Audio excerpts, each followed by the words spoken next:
Bonjour à tous. Donc ce matin, je vais vous parler. Donc hier, je vous ai parlé du standard de données pour l'observation des taxons, et ce matin, je vais vous parler du standard de métadonnées qui a été donc révisé dans le cadre du GT standard du SINP. Donc premièrement, je vais refaire un petit peu de contexte et de démarche, donc un peu plus spécifique là, sur le standard métadonnées. Et notamment, je pourrais un petit peu avoir le temps de revenir un peu plus en détail sur la structuration des documents qui ont été produits.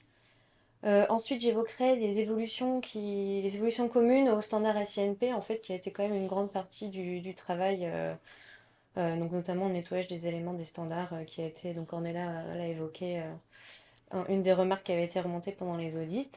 Ensuite, je passerai aux évolutions propres au standard métadonnées, et puis je conclurai ma présentation. Donc, le GT standard du SINP, donc pour le standard métadonnées, c'est pareil que pour le standard Octax, donc la dernière version publiée était en 2018.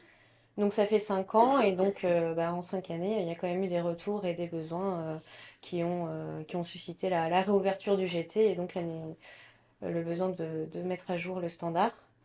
Donc notamment avec pour objectif d'améliorer la connaissance, la compréhension des métadonnées, donc là en lien étroit avec le standard avec le GT qu'a piloté Ornella, et améliorer la qualité des données. Donc là, la qualité des métadonnées, pardon, ça passe par le standard d'échange notamment. Donc pareil que pour le standard de données, il y a eu une phase de questionnaire en ligne et d'audit euh, pendant laquelle on a pu récupérer donc les retours d'expérience sur l'utilisation des standards et également pas mal de remarques sur déjà la compréhension des métadonnées, le cadre d'acquisition, le jeu de données. Et donc là, en lien toujours avec le GT métadonnées d'Ornella. Donc quelques besoins qui ont été exprimés, c'est notamment la redondance qu'il pouvait y avoir entre certains attributs du cadre d'acquisition et du jeu de données qu'il fallait supprimer. Il y a également eu des retours sur certains attributs qui n'étaient pas forcément placés au bon endroit entre cadre d'acquisition et jeu de données ou entre données et jeu de données. Et ensuite, toujours donc, clarifier certaines nomenclatures qui étaient un petit peu brouillons, un petit peu chevauchantes entre elles. Ensuite, l'ajout, par exemple, d'un attribut sur le statut du jeu de données. Et une des remarques qui est revenue très régulièrement, c'est bien sûr l'utilisation de Campanule, donc, qui est sortie très récemment. Et donc, toujours avec un challenge de compromis entre maximiser la qualité des données, donc la complétude des métadonnées, et minimiser la contrainte de saisie pour les acteurs. Donc juste, je vais revenir très rapidement sur le lien avec le GT métadonnées.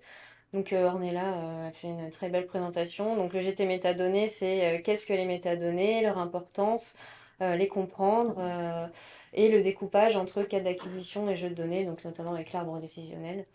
Et par contre, côté GT standard, c'est donc le partage des métadonnées, donc leur standardisation, et puis ça apporte des informations sur quel champ est obligatoire ou quel champ est facultatif voilà, à transmettre pour la réutilisation des métadonnées. Et donc les deux GT ont fait un audit qui était dans la même période, donc on a pu échanger les retours qu'on avait eus et puis prendre en compte dans chacun des GT les retours que l'autre avait fait. Donc pour le standard de métadonnées, du coup ça va être la version 2.0 qui va être publiée prochainement et toujours associée du dictionnaire de données du SINP, donc là qui vaut pour à la fois le standard métadonnées et le standard de données, donc au format PDF et il sera accompagné évidemment de gabarits de saisie, donc en différentes versions pour différents acteurs, voilà, plus ou moins complètes, donc au format CSV. Donc ensuite, je vais revenir un peu plus en détail sur la structuration des documents. Donc un standard d'échange, donc là c'est commun à tous les standards d'échange SINP, hein. Donc premièrement, il va y avoir des éléments de contexte et de définition sur le SINP, qu'est-ce que les standards d'échange. Ensuite, des définitions des termes clés. Donc là, définition de ce que c'est un cadre d'acquisition, de ce que c'est un jeu de données pour le standard métadonnées. Et ensuite, pour le standard de données d'observation, qu'est-ce qu'une observation? Qu'est-ce qu'on entend par la localisation, par la validation scientifique, etc. Ensuite, donc, on présente dans ce document donc, le modèle conceptuel de données, donc le schéma qui représente tous les concepts et les attributs des concepts.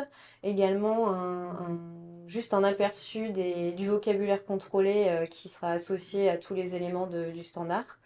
Et ensuite, on entre dans vraiment une liste des concepts.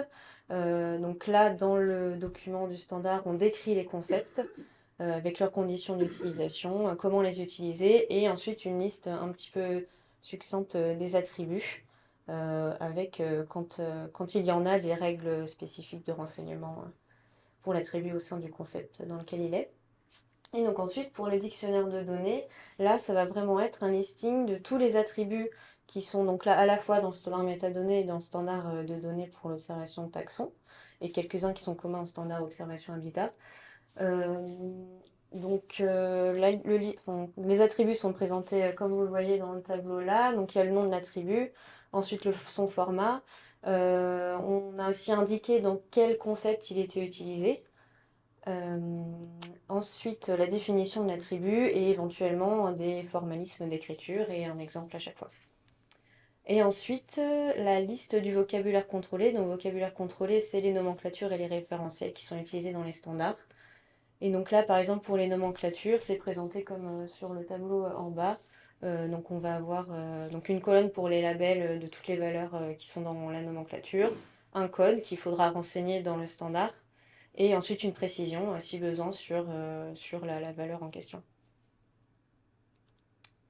Donc ensuite, une autre évolution. Donc on passe sur les évolutions communes à tous les standards SINP. Donc là, en fait, je me suis calée sur ce qui avait été fait pour le standard d'échange pour les données d'observation et de suivi d'habitat, donc notamment sur la terminologie. Vous avez pu le constater que dans les standards actuellement publiés, donc notamment Octax V2, on parlait de concepts généraux. Maintenant, on ne va plus parler de concepts généraux, on va parler de concepts obligatoires. Les extensions, ça va être les concepts facultatifs et le caractère recommandé des attributs a été supprimé. Les attributs sont qualifiés soit d'obligatoires, obligatoires conditionnels selon leur utilisation dans le concept, ou facultatifs. Et donc ça, c'est commun à tous les standards SINP. Pareil, d'autres éléments qui sont communs à tous les standards, ça va être tout le travail de nettoyage des éléments, notamment nomenclature, attributs. Donc, par exemple, l'intitulé des attributs qui a été rendu plus clair pour mieux les différencier. Des fois, on avait un petit peu de problème à le faire. Donc, par exemple, en ajoutant des suffixes. Donc, quand il y a quand même certains attributs qui sont communs, qu'on va retrouver dans le cas d'acquisition et dans le jeu de données. Donc là, on a ajouté des suffixes pour pouvoir bien les différencier. Ensuite, les intitulés mieux adaptés à la définition. On a supprimé des attributs quand il y avait des cas de chevauchement. Pareil, quand on a supprimé des attributs qui étaient finalement calculés a posteriori, donc il n'y avait pas besoin de les remplir directement au moment du partage de données. Et pour les nomenclatures, là, il y avait pas mal de nomenclatures SNP qu'il fallait un petit peu nettoyer. Il y en avait plusieurs qui étaient chevauchantes, notamment pour, par exemple, la technique d'observation au niveau des données et la méthode de recueil au niveau du jeu de données, qui en fait avaient quasiment les mêmes valeurs. Donc voilà, on a un petit peu éclairci tout ça et rendu ça plus clair avec des explications pour chaque nomenclature et leur utilisation.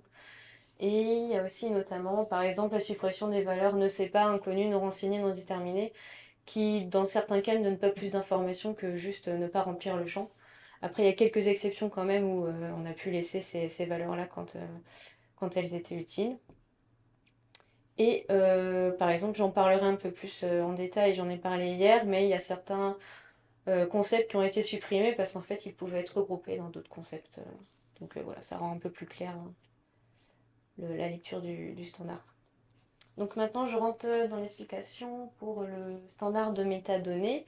Donc le modèle conceptuel de données, enfin le schéma en gros d'articulation entre les concepts et tous les attributs qui sont dans les concepts.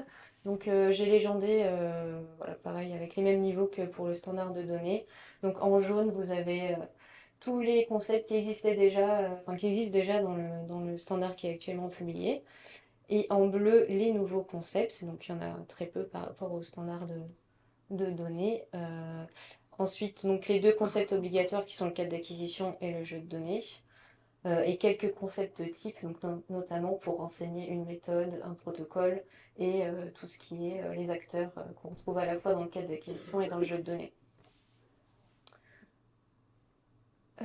Voilà, donc ensuite avec le caractère obligatoire ou facultatif de chaque attribut et les cardinalités, donc d'utilisation à la fois des associations entre concepts et l'utilisation du nom d'utilisation d'un attribut au sein d'un concept.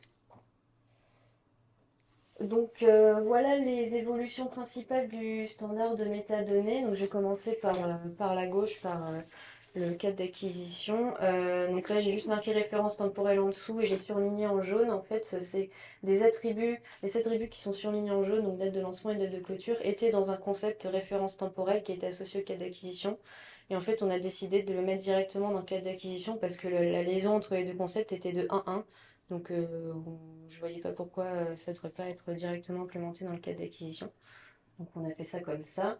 Ensuite, pour la question d'emprise géographique qui était un petit peu sur le cadre d'acquisition et un petit peu sur le jeu de données, là, on a décidé de tout mettre côté cadre d'acquisition parce que l'emprise géographique du jeu de données, en fait, va être calculée à partir des données qui sont associées au jeu de données.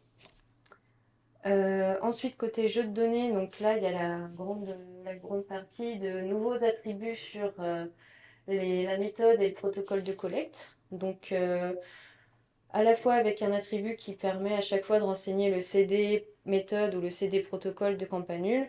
Et si jamais cette méthode ou ce protocole n'est pas référencé dans Campanule, on peut utiliser donc les concepts méthode type et protocole type pour le renseigner. Et donc ces concepts types-là reprennent des champs obligatoires de Campanule, donc le libellé, la description et un URL pour la publication de ces éléments. Et ensuite, donc, les derniers changements assez importants du jeu de données. Donc, on a l'attribut type données.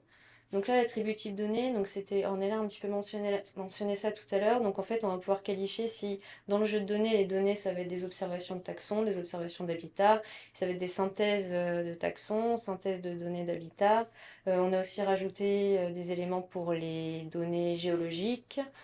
Euh, voilà, si c'est des regroupements, s'il va y avoir des regroupements de jeux de données dans un même jeu de données, enfin voilà.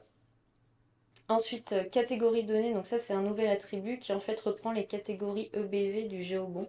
Donc là, vous allez pouvoir renseigner, si vous voulez, si les données de votre jeu de données sont des données de répartition, des données d'abondance, des données morphologie, des données de phénologie. Donc voilà, il y a cette nouvelle possibilité. Ensuite, le statut origine donnée, donc là j'ai mis, en fait ça se rapproche un petit peu du financement qu'a évoqué Ornella tout à l'heure.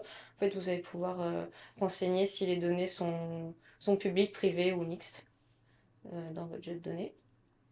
Et ensuite, le dernier que j'ai surligné en bleu, donc c'est un nouvel attribut. Donc pour l'instant, il a appelé suppression jeu de données, mais en fait, donc c'est le statut du jeu de données que j'ai évoqué en introduction. Donc c'est oui ou non, et en fait c'est pour dire que est-ce que le jeu de données est erroné.